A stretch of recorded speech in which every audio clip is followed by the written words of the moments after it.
এখনো তাও রাস্তাঘাটে বেরোলে হাতটা ধরতে দেয়, এরপরে কদিন পরে বলবে না না হাত ধরো না, এটা স্বাভাবিক। কিন্তু ওটা দেখারও একটা আনন্দ আছে, ও যে ক্রমশ একটা ইন্ডিভিজুয়াল হয়ে উঠছে, ওর যে আর সবকিছুতে আমাকে দরকার পড়ছে না, অথচ ও চুজ করছে কখনো কখনো আমাকে, এইটা খুব আনন্দের। আমার ছেলে আমাকে একবার মাদার্স ডেতে একটা কার্ড লিখেছিল যে if you are not my mother I would have chosen you as my best friend. আমার মনে হয় এটা আমার মাদারহুডের সব থেকে বড় প্রাপ্তি। সেই জন্য যতটুকু চোখ খুলে রাখার মতো একটা একটা সাজুজ্য রাখা যায় সেটার সাথে, সেইটুকুর দরকার নিশ্চয়ই আছে। কিন্তু ওই খাজনার চেয়ে বাজনা কখন বেশি হয়ে যাচ্ছে, ওই ব্যালেন্সটা কখন নষ্ট হয়ে যাচ্ছে। এদেরকেও বলি যে তোমাদের পারফরমেন্সটা খুব ভালো, কিন্তু পারফরমেন্সটা না ওই আইসিং অন দ্য কেকটা যদি ঠিক না থাকে, ওই ওপরের স্ট্রবেরিটা ভাবছি একসাথে, যেটা আমাদের জীবনের এই মুহূর্তগুলো অনেকগুলো ফরএভার হয়ে থাকবে। এটা গান দিয়ে শুরু, কিন্তু গানেই শেষ নয়, এটা জীবন অবধি আসছে। আমি যে কথাটা বললাম, আমি তুমি করেই বলছি কৌশিকীদি, যে মায়ার কথা বললাম, আমরা মায়ায় খুব সহজে জড়াই, কিন্তু এই সময় দাঁড়িয়ে সেটা ছেড়ে যাওয়াও প্রচন্ড আছে। তোমার কথা শুনে বুঝলাম খুব ছোট ছোট জিনিসে মায়ায় জড়িয়ে যাওয়া মানুষ, অত্যন্ত আবেগ, যেটা গানে প্রচন্ড প্রয়োজন। সেটা কি সমস্যা হয় কখনো, মানে যে সময়টায় আমরা রয়েছি সেই? হ্যাঁ, নিশ্চয়ই সমস্যা হয়, সবসময় সমস্যা হয়। আবারও বলছি যে আমি ওই একটা হয় না, আমি এটা বিশ্বাস করি, একবার যখন আমরা মা হয়ে যাই না, তখন আমরা প্রথমে মা, তারপরে আর সব কিছু। তো যখন থেকে আমি মা হয়েছি আজ 16 বছর, ওটা আমার কনস্ট্যান্ট যুদ্ধ। কারণ আমি তো 24 ঘন্টা সঙ্গে আছি এরকম একজন মা নই, কিন্তু 24 ঘন্টা আমি ওর সঙ্গে না থাকলেও 24 ঘন্টা ও আমার সঙ্গে সবসময় আছে। তো সেই জন্য এই আবেগগুলো না, এইগুলো ছাড়া তো আমরা মানুষই নই। আমার এগুলোর ভারও একটা আছে, এই ভারগুলো নিয়ে চলতে নিজেকে শেখাতে হয়। বিদেশে গেলে এখনো ছেলের জামা কাপড় নিজে সুটকেসে করে নিয়ে যাই, ছোটবেলায় নাপি নিয়ে যেতাম, এখন টি শার্ট নিয়ে যাই। আর কদিন পরে ও রাগারাগি করবে, এখনো তাও রাস্তাঘাটে বেরোলে হাতটা ধরতে দেয়, এরপরে কদিন পরে বলবে না না হাত ধরো না, এটা স্বাভাবিক। কিন্তু ওটা দেখারও একটা আনন্দ আছে, ও যে ক্রমশ একটা ইন্ডিভিজুয়াল হয়ে উঠছে, ওর যে আর সবকিছুতে আমাকে দরকার পড়ছে না, অথচ ও চুজ করছে কখনো কখনো আমাকে, এইটা খুব আনন্দের। আমার ছেলে আমাকে একবার মাদার্স ডেতে একটা কার্ড লিখেছিল যে if you are not my mother I would have chosen you as my best friend. আমার মনে হয় এটা আমার মাদারহুডের সব থেকে বড় প্রাপ্তি। তো আমি ওদের ক্ষেত্রে আমি খুব যে আলাদা করে, এখানে দুটি ছেলে আছে, আয়ুষ আর রানা, আমার ছেলের থেকে বছর 1.5-2 বড়। তো ওগুলো প্রায় আমার ছেলেরই মতো, ওগুলোকে বকাবকিও করি, হাসি ঠাট্টাও করি, আদরও করি, সবই করি। তো আমি ওদের সবারই কাছাকাছি বয়স, তো কয়েকজন একটু বড়, বাকিরা সবই ছোট।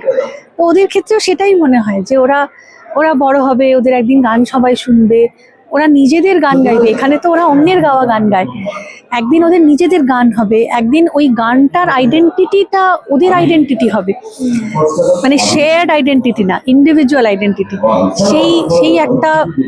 সেই একটা নিজেকে সেই জায়গায় পৌঁছানোর রাস্তায় ওরা আছে, জার্নিতে আছে। আমার যাবতীয় মানে প্রত্যাশা, প্রার্থনা, ভালোবাসা, প্রার্থনার এবং খানিকটা হয়তো বড় হওয়ার সূত্রে আশীর্বাদ, সবটা সবসময় ওদের উপর থাকবে। দিদি একটা কথা, এখন তো গান শোনানোর চেয়ে দেখানোটা অনেক বেশি হয়। আমি একটু আগে এই কথাটা কেন বললাম, একটু আগেই দেখলাম যে চুলটা আমার ঠিক করতে হবে না, প্রয়োজন নেই এইটার, মানে এই যে পারফেক্ট থাকা ওপর থেকেও, মানে ভেতরে গানটা যাই থাকুক না কেন, সেটা অনেকটা বেশি, সেটা আমরা দেখতে পাচ্ছি অনেকটা বেশি প্রকট। এইটা কি ভয় লাগে, মানে এইটা এই নতুন জেনারেশনের জন্য আমি বলছি, সেটা কি ভয়ঙ্কর? দেখো, আমার মনে হয় না এটা একটা চয়েসের ব্যাপার। আমি এটা বিশ্বাস করি যে এখন তো সব মিডিয়ামগুলোই অডিও ভিজুয়াল। আগে তো যেরকম ক্যাসেট ছিল, সিডি ছিল, আমরা চোখ বন্ধ করে গান শুনতাম। সেই বিভোর হয়ে কেউ গান শুনছে, এই ছবিটা তুমি নিজের মনে ভেবে দেখো, মনে হবে সেই লোকটা চোখ বন্ধ করে আছে, সেই মানুষটা। এখন তো চোখ বন্ধ করে আমরা গান শুনতে পারি না, এখন ওটা একটা লাক্সারি। এখন স্পটিফাইতেও গান শুনলে তার মাঝখানে সিনেমার অ্যাডভার্টাইজমেন্ট আসে। তো সেই জন্য চোখ বন্ধ করে এখন আর ঠিক গান শোনা যায় না। সেই জন্য যতটুকু চোখ খুলে রাখার মতো একটা একটা সাজুজ্য রাখা যায় সেটার সাথে, সেইটুকুর দরকার নিশ্চয়ই আছে। কিন্তু ওই খাজনার চেয়ে বাজনা কখন বেশি হয়ে যাচ্ছে, ওই ব্যালেন্সটা কখন নষ্ট হয়ে যাচ্ছে। এদেরকেও বলি যে তোমাদের পারফরমেন্সটা খুব ভালো, কিন্তু পারফরমেন্সটা না ওই আইসিং অন দ্য কেকটা যদি ঠিক না থাকে, ওই ওপরের স্ট্রবেরিটা ভালো লাগবে না। কাজে গানটার সুর, তাল, তার ইমোশন, তার কথাগুলোকে বলা, বোধ করা, রিয়েলাইজ করা, এক্সপিরিয়েন্স করা, এগুলো যদি ঠিক না থাকে, তুমি যতই নিচে নিচে গান করো আর মুখে হাসি থাকুক, সেই গানটা আমরা যারা গান শোনার জন্য বসেছি তাদের কোথাও একটা একটুখানি কানে খটকাবে, এবং কানে খটকালে চোখে ভালো লাগবে না। দারুণ কথা। শেষ করবো, কিন্তু শেষে কিছুদিন আগেই অজয় স্যারের মানে পণ্ডিত অজয় চক্রবর্তীর একটা বাইটে দাদা মানে স্যার বলেছিলেন যে এই প্রতিযোগিতাগুলোয় শাস্ত্রীয় সঙ্গীতকে সেইভাবে গুরুত্ব দেওয়া হয় না, ওটা ওনার একটা খারাপ লাগাও হয়তো। কি বলবে এটা? দেখুন, এটা একটা জেনারেশনের কথা। এটা তো আমি এটা আশা করতে পারি না যে এরকম একটা প্ল্যাটফর্মে একটা শাস্ত্রীয় সঙ্গীত প্রেজেন্ট করা হবে, কারণ আমাদের কয়েকটা জিনিস মনে রাখতে হবে। প্রথমত, এটা একটা show, this is a reality show, this is not only for music. It is centered around music, but it is also a show. It is also an entertaining platform. তো সেইখানে একটা মাস এন্টারটেনমেন্ট, আমি যখন কথা বলি তখন তো আমি আমার একটা টার্গেট অডিয়েন্সকে মাথায় রেখে কথা বলি। এই শোটা যখন ডিজাইন করা হয়েছে তখন একটা টার্গেট অডিয়েন্সকে মাথায় রেখে কথা বলাচ্ছে। এটা খুব নিশ অডিয়েন্স নয়। কাজে একটা নিশ অডিয়েন্সে, দেখুন ক্লাসিক্যাল মিউজিক না একটা অ্যাকোয়ার্ড টেস্ট, এটা কিন্তু সবাই যে কেউ মানে will start grooving with it, it's not that. এটা একটা অ্যাকোয়ার্ড টেস্ট, যেটা একটা সংস্কারের মধ্যে থাকলে, ফ্যামিলিতে থাকলে এটা শোনার অভ্যেস, ইটস অ্যান অ্যাকোয়ার্ড টেস্ট। যে সাউন্ডটা, এটা মানে ক্লাসিক্যাল মিউজিকের যেটা সাউন্ড, সেই সাউন্ডটা একটা নিশ টেস্ট, একটা সিলেক্টেড লোকের মধ্যে থাকে, যারা জন্ম থেকে ছোটবেলা থেকে একটু শুনে শুনে বড় হয়। খুব যে কনসিয়াসলি শোনে সবসময় তা নয়, শুনতে শুনতে এই সাউন্ডস্কেপটার সাথে একটা কানেকশন তৈরি হয়। তো সেই জন্য এটা যাদেরকে নেই তাদেরকে এটা শোনানো মানে হচ্ছে তাদেরকে জোর করে বলা এটা তোমাকে ভালো লাগতেই হবে। যেরকম আমরা সবাই popular forms of western music শুনি, আমরা কতজন অপেরা শুনি, এই ধরনের ডিস্টিংশনগুলো। And classical music, I still believe, আমরা যতই বলি না কেন, it is not for the masses. Classical মিউজিকের যে প্রেজেন্টেশনগুলো মাসেসের কাছে যাচ্ছে, যে প্যাকেজিং করে ক্লাসিক্যাল মিউজিককে মাসের কাছে পৌঁছতে হচ্ছে, সেটা কিন্তু pure form of classical music নয়। তো সেই জন্য এইখানে শাস্ত্রীয় সঙ্গীতকে ততটাই রাখা যাবে যতটা একটা ছবির গানে আছে, যতটা একটা মান্না দে গিয়েছেন, যতটা একটা শ্যামল মিত্র গিয়েছেন, যতটা একটা সন্ধ্যা মুখোপাধ্যায় গিয়েছেন, ওইটুকুকেই রাখা যাবে। তার হয়তো হয়তো দুটো সারগামের জায়গায় 3টে সারগাম করা যাবে, কিন্তু ওটা একটা মিয়া মাল্লারের বন্দিশ করে ওটাকে একটা রাগের প্রেজেন্টেশন করা যাবে না। এটা প্র্যাকটিক্যাল নয়। কিন্তু এটা ঠিক, আমি বিশ্বাস করি যে রাগ সঙ্গীত যে সবসময় গাইতে হবে তা নয়, কিন্তু একটা সুর লাগছে না, সেই সুরটা কোন নোট যেটা লাগছে না এটা চিনতে পারা। একটা গান অফবিট থেকে শুরু হয়, তার বিট আর অফবিটের কনসেপ্টটা বুঝতে পারা।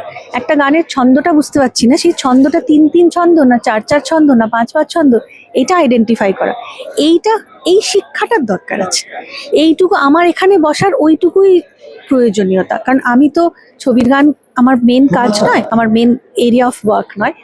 আমি এখানে বসে এটাই বলার চেষ্টা করি যে তোমরা গলাটাকে, রেঞ্জটা কি করে দেখছো, ওপরের আওয়াজটা কি ফলস হয়ে না যায়, ওইখানে ওই ব্রেকটা না শোনা যায়, তোমার গলার যে ট্রানজিশন হচ্ছে সেটা না শোনা যায়, তোমার সুরটা যেন ঠিক করে লাগে, তোমার যে লাইনটা তোমার ঠিক হচ্ছে না সেই লাইনটার নোটেশনটা দেখো, বা এটা তালটা তুমি যেখান থেকে ঠিক ধরলে না সেখানটা একটু দেখো, বা এখানে তেহাইটার পরে ওই সোমের মাত্রাটা থেকে তোমার গানটা ওঠে, তাহলে ওটা বুঝতে গেলে তোমাকে তেহাইটা ফলো করতে হবে। এইটুকু শেখার দরকার। তার মানে রাগ সঙ্গীত শেখা না, তার মানে গান শেখা। একদম best. Thank you so much. Thank you এই জাজমেন্টের মধ্যে এতটা সময় দেওয়ার জন্য। কৌশিকীদি, শেষে কি বলবেন দর্শকদের? শেষের দিকে এই শো অনেকেই মানে জড়িয়ে যান আর কি প্রত্যেকটা শো এর সঙ্গেই, এবং তোমরা আরো জড়িয়ে, তো কি বলবো শেষে? আমি এইটুকুই বলবো দর্শকদের যে এই যে ছেলে মেয়েগুলো আজকে এখানে আছে, যাদেরকে এই টেলিভিশনে দেখছেন, এই প্ল্যাটফর্মে দেখছেন, এদের অনেক সেফটি আছে এখানে। আমরা আছি, গ্রুমার্সরা আছে, চ্যানেল আছে, একটা অসাধারণ ব্যান্ড আছে মিউজিশিয়ানসদের যারা খুব এক্সপিরিয়েন্সড, এদের সঙ্গে এরা পারফর্ম করছে। এরপরে যখন ওরা বাইরের জগতে যাবে ওদের এত সেফটি থাকবে না, ওরা তখন আপনাদের মুখোমুখি হবে, তখন একটা অনেক বিগ ব্যাড ওয়ার্ল্ড, তার মধ্যে ওদের নিজেদেরকে একলা সাস্টেন করতে হবে। ওদেরকে সাপোর্ট করবেন, ওদেরকে আশীর্বাদ করবেন, ওদেরকে দিশেহারা হয়ে যেতে দেবেন না, ওদেরকে বোঝাতে থাকবেন যে আপনারা সঙ্গে আছেন, এবং এটাও বোঝাতে থাকবেন যে ওরা যেন ওদের দায়িত্ববোধ থেকে বিচ্যুত না হয়। ওদের সঙ্গীতের প্রতি দায়িত্ব, ওদের নিজেদের প্রতি দায়িত্ব, ওদের জীবনের প্রতি দায়িত্ব। এবং গান বাজনা তো একটা বড় মিডিয়াম, একটা স্টেটমেন্ট ক্রিয়েট করার জন্য ওরা যারা খুব স্ট্রং ভয়েসেস হবে, ওরা যেন ঠিক জিনিসের জন্য স্টেটমেন্ট ক্রিয়েট করে থ্রু দেয়ার আর্ট।